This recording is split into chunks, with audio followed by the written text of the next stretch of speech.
Bon, et bien voilà, on arrive à la fin de ces vidéos et à la conclusion. Alors, comme conclusion, eh bien on va partir sur des bases simples. Déjà d'une, il existe d'autres logiciels. CureVigor par exemple, ou même d'autres que je ne les connais pas tous, mais il n'y a pas que Basecamp et MyDrive, heureusement d'ailleurs. Et puis, il y a aussi les gens qui n'utilisent pas de logiciel du tout et pas de GPS. Tout simplement, et même pas de carte papier. Ils partent à l'aventure et ils verront bien où la route les mènera. Et puis d'autres utilisent juste une carte papier. C'est pas mal, oui, c'est sûr, et ça tombe jamais en panne. Il n'y a pas de mise à jour à faire, ou sauf s'il faut racheter une carte papier. Mais bon, ça, c'est pas un grand investissement sur du long terme. Mais par contre, pour vérifier, bon, il faut s'arrêter. Alors, pourquoi un GPS? Eh bien, tout simplement, pour suivre la route, pour voir la route qu'il va y avoir devant soi, pour insérer des waypoints sur le parcours, des waypoints qui pourront vous dire bientôt il y aura le restaurant, bientôt il y a un lieu panoramique où il faut s'arrêter parce que c'est joli, c'est à voir, il y a un beau panorama, bientôt il y a le café où on se donne rendez-vous avec tout le monde, bientôt il y a ceci ou cela, etc. On peut faire plein de choses avec des waypoints. Et ça là permet aussi de rouler plus cool, de prendre le temps de regarder le paysage, de profiter, de jeter de temps à autre un petit coup d'œil sur la route. Bon, on est toujours sur la route, c'est bien. Dans 500 mètres, il y a une épingle à cheveux. Et voilà, je le vois, je suis au courant. Je ne pourrais pas être surpris. Alors, téléphone ou GPS? On peut se poser la question. Je dirais qu'on peut partir d'un point de vue à chacun son boulot. Un téléphone, c'est un téléphone. Aussi perfectionné soit-il de nos jours, ça reste pas grand, ça reste petit, ça reste un téléphone. Ça reste fragile, ça ne supporte pas les vibrations, ça ne supporte pas les coups de chaleur. C'est pas toujours très étanche. Un GPS, il faut que ça reste un GPS. Son boulot, c'est vous montrer une carte sur un écran. Qu'est-ce qu'il y avait encore? Alors aussi pour faire un parcours sur un téléphone ou même sur un GPS, moi je trouve ça trop petit.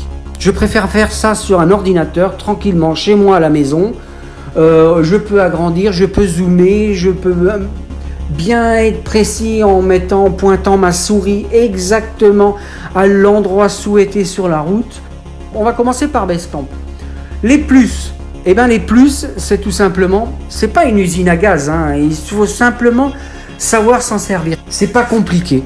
Les waypoints, moi je trouve ça pratique. On peut les placer où on veut, on zoome, on dézoome, on agrandit, on se met à droite, on va à gauche. On peut placer les waypoints comme on le souhaite. On peut surtout les renommer, les déplacer, mettre un logo, une icône, on va dire un petit dessin. C'est plus facilement visualisable, oui, ça c'est vrai, sur l'ordinateur que sur un petit écran de GPS ou sur un téléphone. Les moins de Basecamp. Alors oui, comme disent certains, c'est une usine à gaz, ça peut paraître être compliqué au départ. Mais de toute façon, c'est simple, il ne faut pas se leurrer, tout est compliqué quand on ne connaît pas. Il suffit de jouer doucement, de se faire des essais, de se envoyer. Bon, je ne dis pas, j'ai galéré aussi au départ, comme tout le monde. Mais à force de persévérer, on y arrive tout doucement et tout doucement. En revanche, il faut nommer les waypoints. Ça, c'est pratiquement une obligation. Et comme ça, en les envoyant sur le GPS, ça nous permet de vérifier l'ordre dans lequel ils sont. Le logiciel est lourd, évidemment. Il ne peut pas être mis sur un smartphone, c'est pas possible. Voilà, ça c'est Basecamp, c'est comme ça.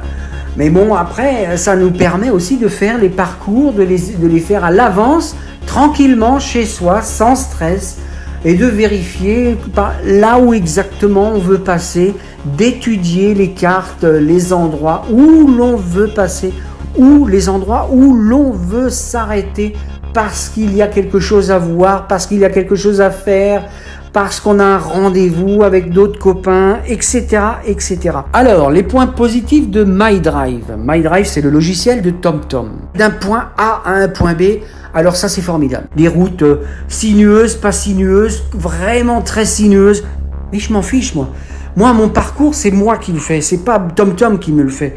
Moi, j'aime bien mon parcours, je pars de chez moi, j'ai envie d'arriver rapidement à un point, à un endroit précis parce que j'ai rendez-vous avec des copains et après de ce point-là, on va faire une belle boucle, un beau parcours. Oui, là, c'est moi qui fais mon parcours. C'est pas TomTom qui décide de là où j'ai envie d'aller, sinueux, pas sinueux, machin chose. Pour ça, c'est pas terrible. Après, la rapidité, la réactivité du logiciel, là, je suis d'accord. Le logiciel, il travaille rapidement et bien. Il y a tout de même un bon plus pour Basecamp avec le fait de pouvoir renommer les waypoints, les déplacer. Après, les points négatifs de MyDrive, eh bien justement, c'est impossibilité de renommer les waypoints, de les déplacer où l'on veut sur le parcours, pas la possibilité de les différencier par des icônes. Bon, les tutos, ils sont nuls. J'en ai pas vu un qui m'a instruit réellement sur la façon de naviguer, de me servir du logiciel. Aucune information comment faire. Là, c'est un gros point négatif de MyDrive. Alors, on va parler du Garmin, de GPS Garmin ou BMW Navigator, comme vous voulez. Les plus, il y a un bel affichage, un beau zoom quand on arrive aux intersections. Ça, c'est vraiment un gros point positif que j'apprécie bien. Les petits, comment dirais-je, les informations sur le côté, prochaine intersection, heure d'arrivée estimée, ça c'est sympathique. La vitesse, bon ça c'est aux deux, mais le GPS, le Garmin, il a ce petit point positif en plus. Alors les points négatifs de Garmin, eh bien la mise à jour. Il y a des mises à jour qui sont complexes chez Garmin. Il faut faire la mise à jour de Garmin Express, du logiciel, des cartes. C'est un petit peu... bon, ça c'est un peu lourd et bon, peut-être que les nouveaux, les navigateurs 5, 6 fonctionnent mieux. Je ne critique pas trop de ce côté-ci parce que bon, le mien, il est un peu vieux. Obligé de vérifier l'ordre des waypoints quand ils sont importés. Oui, bon. Mais ça fait partie de tous les GPS ou peut-être que c'est comme ça chez moi. Enfin, moi, je fonctionne comme ça. Je vérifie obligatoirement les parcours que j'importe et voir si tous mes waypoints sont dans le bon ordre. Mais bon, on envoie un parcours en GPX avec les waypoints. Tout arrive en même temps et ça vous donne un parcours. Point positif du GPS, alors je prends le GPS, le TomTom, le Rider 550, je pense que le 500 c'est pareil, les 400, une rapidité d'exécution. Ça, il faut lui laisser, il reçoit, craque, il récupère, il réfléchit, il exécute tout de suite. Réception d'un parcours, il calcule, c'est tout de suite, ça ne met pas 3 heures, ça réfléchit. Moi, quand j'ai fait mes vidéos, j'étais à l'intérieur, il n'a pas cherché à comprendre. Je sais pas s'il récupère bien les satellites, mais en tout cas, il a tout de suite réfléchi et il a tout de suite activé les parcours et les waypoints. Ça, c'est indéniable, c'est bien. Après la petite fenêtre que j'ouvre à droite, bon, je ne suis pas encore totalement facile dans cette navigation, mais je pense que c'est pas si mal, ça va. Bon, maintenant les points négatifs. Alors, les points négatifs, aucune explication sur le GPS. Ça, c'est pareil, c'est comme le logiciel MyDrive, c'est une galère. C'est à vous de vous débrouiller. On vous donne le GPS et débrouillez-vous. Je vais rester poli. On vous dit qu'il y a des tutos. Oui, il y a des tutos, mais qui n'expliquent rien. Je suis désolé. Ça, c'est vraiment des points négatifs. C'est vraiment à corriger. Vous êtes obligé, vous êtes lâché dans la nature. On vous donne le GPS. Débrouillez-vous. Sur la micro-carte SD, débrouillez-vous. Que vous ayez un Mac, un PC, c'est débrouillez-vous. Ça, c'est vraiment lamentable. Voilà, ça, ce sont les points négatifs. Bon, il fonctionne bien le GPS, mais il a des lacunes aussi. Alors, pour résumer tout cela, eh bien, ça va être très simple. Rien n'est parfait. Je fais toujours mes parcours sur Basecamp parce que je suis habitué à les faire sur Basecamp, parce que c'est facile. parce que je peux revérifier mes parcours, parce que je peux renommer mes waypoints, parce que je peux vérifier que mes waypoints sont bien placés, etc.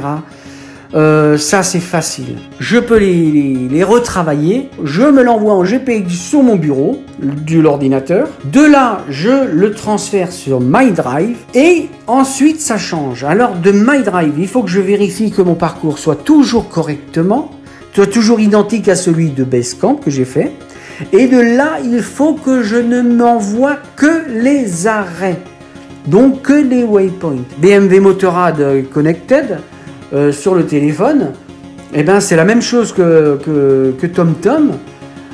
Il ne faut envoyer que les points et pas les parcours, parce que les parcours, vous tombez sur un parcours mais avec plus de points, il n'y a plus rien.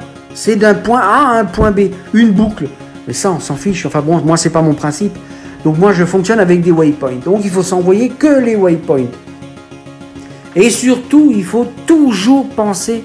Même si vous les envoyez de MyDrive sur votre TomTom ou sur votre application BMW Motorrad Connected, il faut toujours vérifier les parcours, que le parcours que vous avez reçu soit bien celui que vous avez créé dès le départ. Parce que ce sont des appareils qui sont tellement, qui réfléchissent tellement à votre place, que si vous avez choisi d'aller à un endroit, peut-être que lui, il a décidé de faire à sa tête et il vous envoie, il l'oublie ou ça lui plaît pas et voilà, il fait comme il a envie et vous ne passez pas là où vous le voudriez. Voilà. Donc, il faut faire un mélange. Pour une conclusion, il faut faire un mélange de tout le monde. Alors donc voilà, mon mélange, c'est pour moi, je travaille sur Basecamp, je fais mes parcours sur Basecamp, je me les envoie sur MyDrive, tout simplement parce que c'est plus facile de les envoyer ensuite sur mon TomTom. C'est tout. Allez, bonne route à tous. Merci d'avoir vu mes vidéos. Si vous voulez commenter, il n'y a pas de souci. Il n'y a pas de problème. Vous pouvez. À chacun son truc. Tant que vous, au moins, l'essentiel, c'est prenez du plaisir sur la route. Profitez de belles balades. Profitez de beaux arrêts, de beaux panoramas, de beaux restaurants. De belles terrasses, etc. Et puis, et rouler tranquillement, profiter des beaux paysages, de belles routes qu'il y a en France ou ailleurs, en Europe ou même encore plus loin. Et voilà, et nos stress sur la route, même si le GPS se plante, ma foi.